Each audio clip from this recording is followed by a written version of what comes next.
are here now with the great Will Tattersall, the senior guard who I have known, it seems like he's since his infancy. Will, how are you doing today, bud? Jeff, I'm great. I appreciate you having me out here. I'm excited to be here and have a chat. I'll tell you what, we're driving this Yukon Denali, which is probably more than my house, but what a fantastic car. What do you think of this thing? This is pretty impressive, Jeff. I tell you what, I don't think there's much else you could want in the car. Well, I'll tell you, it has massage chairs, it has a full moon roof, it has it all. But hey, let's talk Will Tattersall here. You came from Melbourne, Australia, all the way to Riverside. Can you tell me how that happened? Yeah, so I guess all my life, for as long as I can remember, always wanted to play Division I basketball. That was the dream, that was the goal. And fortunately, after years of improvement and years of working hard, I was able to kind of get my opportunity at 16 and start getting noticed by coaches within Basketball Australia and state teams out there. And fortunately, was able to move up to the Australian Institute of Sport at 16, and then they're hugely connected with coaches out here, and specifically UC Riverside because of the Australian connections that we've had out here. And took a visit, and it's been an incredible 4 years, and I wouldn't change it for the world. Now, we're driving this sweet car. Now, are you driving out here in the United States? Or do you have a car? I am. I do brave the roads out here. I do. What's the big difference for you driving out here as opposed to back home in Melbourne? Well, I guess certainly the obvious is we drive on the different, other side of the road. Wait, do you drive on the right side or the wrong side? It's like they say. I'd say it's the right side, but it's the left side. And then what else? I'd say the freeways. I think the freeways are pretty intense over here compared to back home. People don't indicate on freeways. People don't stick to the speed limit. Man, you could not do that out in Australia. It certainly took me a little getting used to. Now, what was your first car you ever had? My first car was a Hyundai Sonata. A great car. Loved it. All right. And now, what are you driving now? Nowadays out here? So now a Dodge. That's it. I've assimilated into the American car culture and got a Dodge Dart that I drive around out here in Riverside. Now, do you have a dream car? If you had any car in the world you could get from playing professional basketball or going into finance, what is the one car you would buy if you had millions of dollars? My mind immediately goes to an Audi. I think something like an Audi R8 or a classy Audi sedan would be the dream for sure. Now, you came out here. You've really enjoyed your 4 years here. What is your favorite memory of playing at UC Riverside? Man, there's a lot that spring to mind immediately. I've certainly been fortunate to have great teammates and coaches and make a lot of great memories. But I guess the obvious is the wins. The wins because they're the proof of all the hard work that you put in over the years and throughout the days. So I think the Arizona State win in my sophomore year is pretty sweet in such incredible circumstances to win a half-court game winner. But then also great wins like LMU when we came back from at halftime, and that was a ridiculous comeback. And I think those are special times where you're with your teammates and coaches, and having these special moments, like I said, are just show the work that you've put in are pretty memorable, and I'll never forget those wins for sure. Now, how does one get into basketball? Halfway around the world. What brought you to basketball?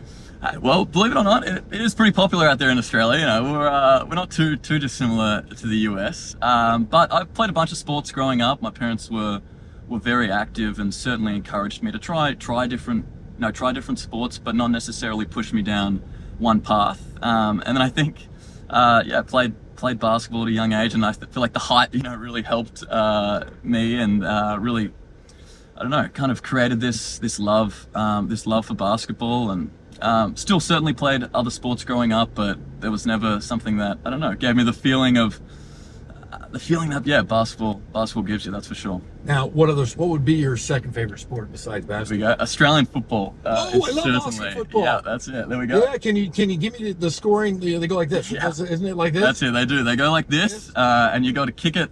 Ideally kick it between the two middle posts, and that's 6 points. And then there's another 2 posts on the outside, and that's 1 point. And we play with this funny little American football type ball, which can just absolutely bounce anywhere. And pretty much it's chaos. You can really, you're running around the entire ground. You can go anywhere you want. It's extremely physical, yet absolutely skillful, and it's a great sport. And I'm still a huge supporter of it, and have a lot of friends out there that certainly still play. Now, did you play? I did. Played until I was 15, right up until at high school, right up until I left Melbourne and moved to the Australian Institute of Sport. Now, who is your biggest influence in the basketball world for you? Who's been the one guy that's really been there for you? Yeah, I've been really fortunate to have pivotal mentors and coaches through the game of basketball that have been absolutely influential in the building of me as a person, and it goes back to Melbourne, to coaches that I've had out there. My state teams, I'll shout out Dave Peters, and then Michael Zeppel, who was the reason that I came out here, who was an assistant coach out here, but also a coach previously back where I'm from in Melbourne. And then coaches like Adam Caporn and other national coaches that were at the Australian Institute of Sport, which really were pivotal in my development. And then absolutely, certainly coming out here and being fortunate enough to be coached by Mike McPire these 4 years, who's not only, positively impacted my basketball playing, but also, me as a person. And I've, built a great friendship with him that I'm sure will last, many years to come. Now, you're a student. I think what'd you say? You're a finance major? Economics, but Economics? looking to go into finance, yeah. Now, how hard has it been being a student athlete at UC Riverside, being it is one of the toughest universities in the country? Yeah, no, it certainly was an adjustment period when I came out here, trying to find that balance. Fortunately, I've had coaches that really prioritized, and parents that have really held me accountable academically, and then kind of just finding things that worked for me. I pride myself on my time management and my planning, and that's absolutely essential with balancing basketball and academics. And then also being an over-communicator, I think, especially, how we're on the road so much, missing, a lot of class, especially in that peak time during the season. So, staying in constant communication with my professors, attending office hours, and really making sure that I don't fall behind and I kind of get ahead rather than falling behind. Yeah. Now, is there anything that Will Tattersall does? Do you juggle? Is there any special talent that you have that nobody knows about? You play the piano. Can you sing? I certainly, okay, yeah. I've certainly had a musical upbringing and played a bunch of instruments and had, parents that loved music. So I would say, the piano is certainly something I love to do to kind of get my head away from basketball and school stress. And then I'm also a pretty good chess player. So, if anyone, wants to play chess, you know where I'm at. I have a 10-year-old that plays chess daily. So, okay. So I might have to have you play against him. Yeah, he might embarrass me. I don't know. If he plays daily, he might be a bit better than me, but yeah. Now, Australia basketball is, like we said, it's so big. How big is the influence? The Paris Olympics are coming up here this summer. How big is Olympic basketball back in Australia? Huge. It's the dream, and it's the biggest thing you can achieve. Truly, as a junior basketball player in Australia, is representing your country, and there's huge pride around it, and we absolutely love our Boomers, and excited to see what they can achieve this year. And it's been incredible to see the progression, and kind of have a role within Basketball Australia and being able to have a front row seat to being able to see it. It's awesome. Okay, who's your all-time favorite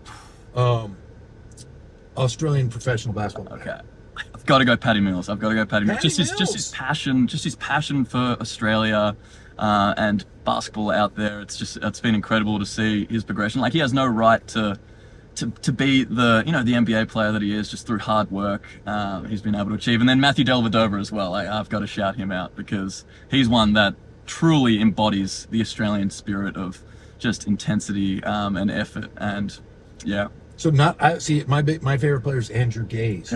That's funny. I was coached by Andrew Gaze. That's funny. You played for Andrew Gaze? Yeah, played with his son growing up, and was fortunate to be coached by Drewy, and picked the brain at a young age of one of Basketball Australia's greats. That's for sure. And his father, I believe, was a coach. Oh yeah, well. incredible coach, Lindsay. I remember back when I was 12 years old being coached by Lindsay Gaze, who came in for a special appearance. At the time, I probably didn't appreciate it enough, but looking back on it, I've been incredibly fortunate. Well, I have to say this: Andrew Gaze in a Summer Pro League broke my nose when I was a young man.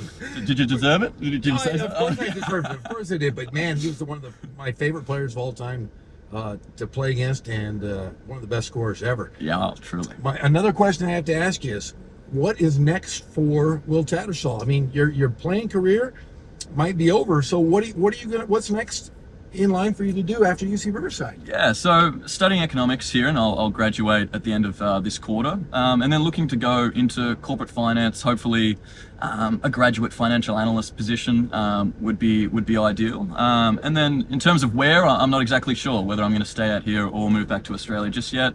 Kind of maneuvering through that process now, and kind of seeing where the best opportunity is going to lie.